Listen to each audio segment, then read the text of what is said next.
Texas A&M star defensive lineman Myles Garrett is projected to be the #1 overall pick in this year's NFL draft, according to both our Mel Kiper and Todd McShay. The Browns currently own that pick, but Garrett says he wants to be a Cowboy, and Jerry Jones says he wants a war daddy on defense. That word again. Check out this ESPN video released Friday and taken during an interview session at the College Football Awards show in December. Garrett was asked if there was a specific team he might want to join. I'm speaking to you, Jared. Mr. Garrett, make it happen. Dak Prescott is leading our team right now. I need you to take Tony Romo, take a couple picks, and give them to Cleveland so you can pick me up, please. I love to play in Dallas. Just make it happen. You should have just said, Jerry, I'm the war daddy you're looking for. Ryan Clark, that word, obviously still here with us. Max, could Garrett have hurt himself in the draft by claiming the Cowboys? No, but look, he's a 6'6", 270-pound machine bent on destruction. So what he has done, it's not like Cleveland ain't going to draft him because he said he wanted to be a Cowboy. But what he has done is set himself up to be asked when the crowd of reporters is around his locker by the Cleveland plain dealer, hey, what did you mean by that? Aren't you happy to be here? Are you unhappy to be here? And he's going to have to answer those questions, and that will be considered a distraction of sorts at first. But when he goes, and bench presses 225 pounds 5,000 times in Indianapolis and then goes out and sacks the quarterback a whole bunch of times, that will quickly be forgotten. So, no, it won't affect his draft status, and it won't be a long-term distraction if he balls. But he has set himself up here to be asked questions by reporters in Cleveland for a while. Listen, the brother's big time. We know he can play, and we know he's arguably going to be the #1 overall pick, if not easily a top 5 pick.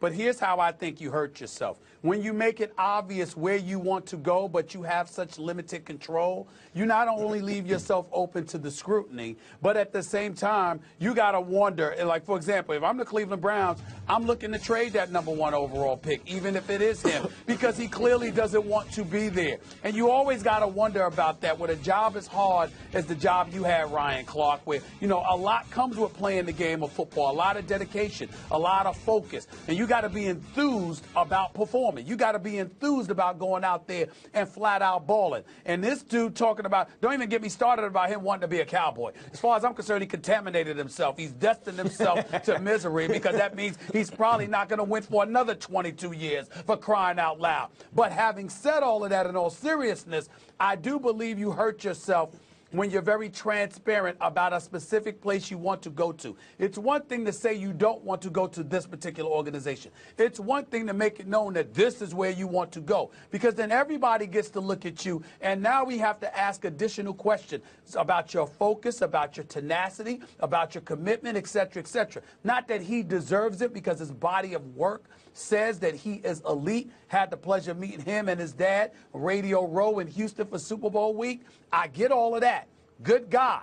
But when you make it so transparent where you'd like to be, I think that invites scrutiny as to the level of commitment that you may have in the event that you don't end up going where you want to go. So here's my problem, right? So John Elway's like, hey, if I get drafted here, I'm going to go play baseball. Eli Manning's like, I don't want to go to San Diego. Have any of you been to San Diego lately? Bo Jackson. The weather is excellent. Bo Jackson. And so all these people say, hey, I will not go to these places, but we're okay with it. This kid, did you look at the video? He was giddy. He was cheesing. He was smiling. He had the flat top rocking.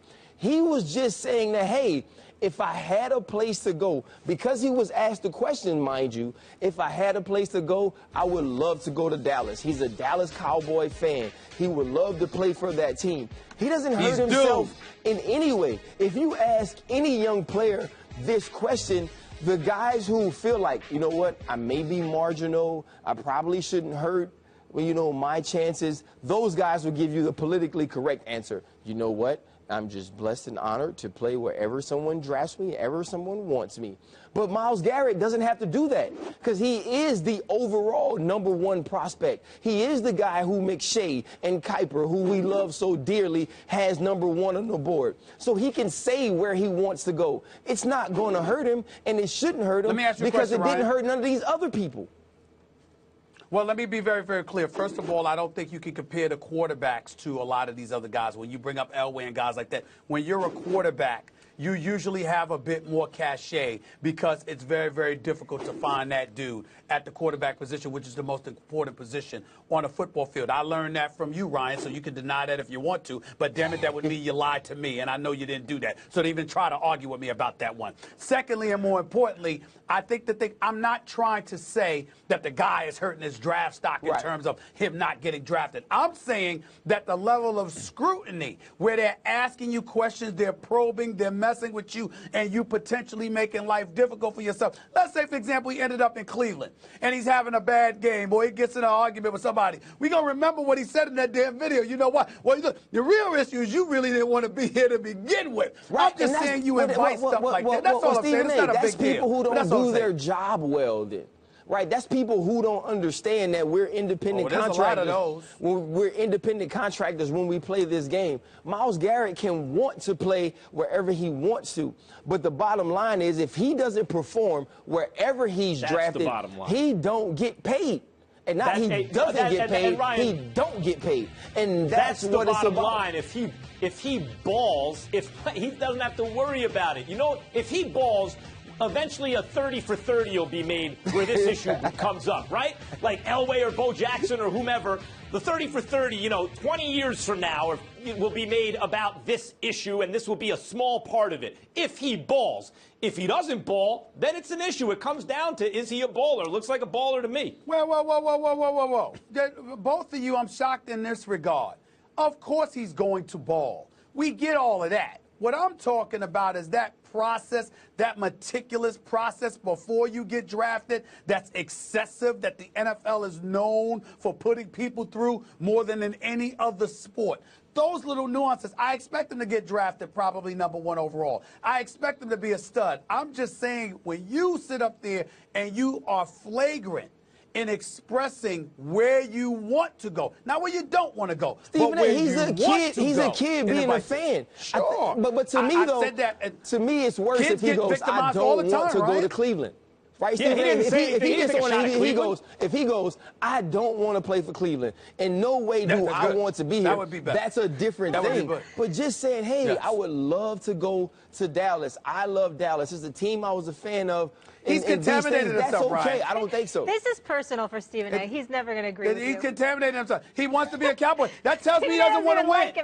He wants to be a Cowboy. That tells me he doesn't want to win. You know, he's not committed to winning. I can see he's not committed to winning. Right. How dare he? He's not committed to winning. How dare you? He's not committed to winning. Playing for my man. Playing for my man Kevin Sumlin down there on that immaculate campus of Texas A&M and all of this other stuff. See, this is the problem here. He's not committed to winning because he clearly wants to be a Cowboy. He's committed to winning. He's not committed to winning. Okay, let's leave it there.